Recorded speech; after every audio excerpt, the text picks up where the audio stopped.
Hello students, welcome back all of you in your physical education game period class.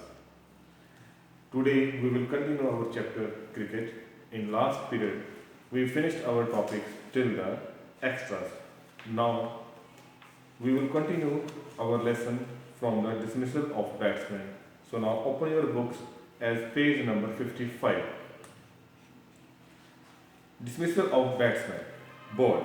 The bowler has hit the wicket with the ball and the wicket has broken with at least one bail being dislodged. If the ball hits the wicket without dislodging and a bail is still not out. Next is caught. The batsman has hit the ball with his bat or with the hand and the ball has been caught out before it is touched the ground by a member of the fielding side. Leg before wicket. In short form, we will say LBW. First and foremost, the ball must, in the opinion of the on-field umpire, be going on hit the stumps if the ball had not hit the pad of the batsman first.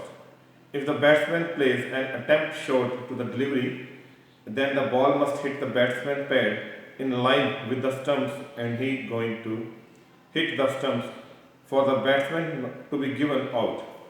If the batsman does not attempt to play a shot, then the ball does not have to hit the pad in line with the stumps, but it still must be going on to the hit the stumps. If the ball quits outside the leg stump, then the batsman cannot be given out under any circumstance. Next is run out. A member of the fielding side has broken or put down the wicket with the bar while a batsman was out of his ground. This usually occurs by means an accurate throw to the wicket while the batsmen are trying to make a run. Stumped. A similar aspect that is done by the wicketkeeper after the batsman has missed the ball and has stepped out of his ground and not attempting a run. Hit wicket. A batsman is out hit wicket if he dislodges one or both bails with his bat, person, clothing and equipment of his in the act of hitting the ball or when setting for a run. Hit the ball twice is very unusual, was introduced as a safety measure to counter dangerous play and protect their fielders. The batsman may legally play the ball a second time only to stop the ball hitting the wicket after he has already played it. Obstruct the field. Another unusual dismissal which tends to involve a batsman knowingly getting into the way of fielder. Handled the ball. A batsman must not intentionally use his hand to protect his wicket. So note that the bowled ball often hits the batsman's hands, but this is not intentional by the batsman and so is not out. Through he can, of course, he be caught of his hand. Next is timed out. Usually means that the next batsman did not arrive at the wicket within 3 minutes of the previous one being dismissed. In the vast majority of cases, it is a striker who is out when a dismissal occurs.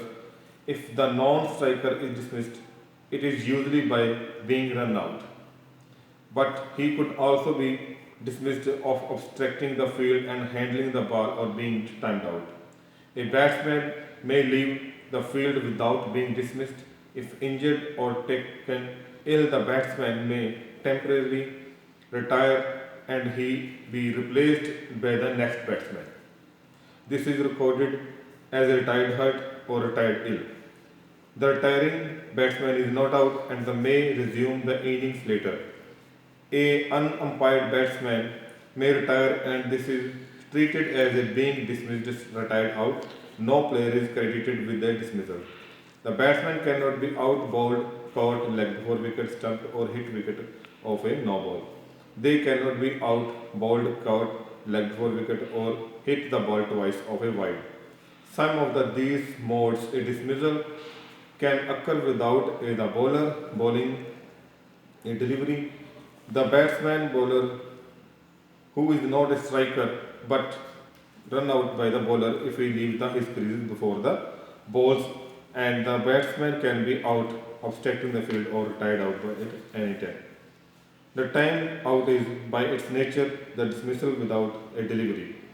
With all other modes of a dismissal, only one batsman can be dismissal per ball bowled. Inning closed. A inning is closed when the 10 of the 11 batsmen are out. In this case, the team should be all out. The team has only one batsman left who can bat, or one or more remaining players being unavailable owing to injury, illness, or absence. Again, the team should be all out. The team batting last reach the score required to win a match. The predetermined number of overs has been bowled in a one-day match only, mostly commonly 50 over or 20-20. A captain declare his teams a captain declare his team innings closed while at least two of his batsmen are not out. This does not apply in one day a limited over match. Result: if the team that bats last in all out having scored fewer runs than their opponents, the team is said to be lowest of number of runs. If the team that bats last score enough runs to win, it is said to be have to won by wickets, wherein the number wicket left the foul. The instance a team has that passes its opponent's score having only lost 6 wickets would have won by 4 wickets. In a two-inning side match, one team's combined first and second inning total may be less than the other side's first innings total. The team with the greater score is then said to have won by an innings and runs and does not need to bat again. And the difference between the two teams aggregate scores. If the team batting last is all out and both sides have scored same number of runs, then the match is tied. This result is quite rare in matches of two innings side. In the traditional form of the game, if the time allotted for the match expires before either side can win, then the game is declared a draw. So students, I am going to finish our lesson here only. In next period, we will start from the fundamental skill and techniques and learn these topics properly. And if you have any doubt, you can contact me. Thank you. Have a nice day.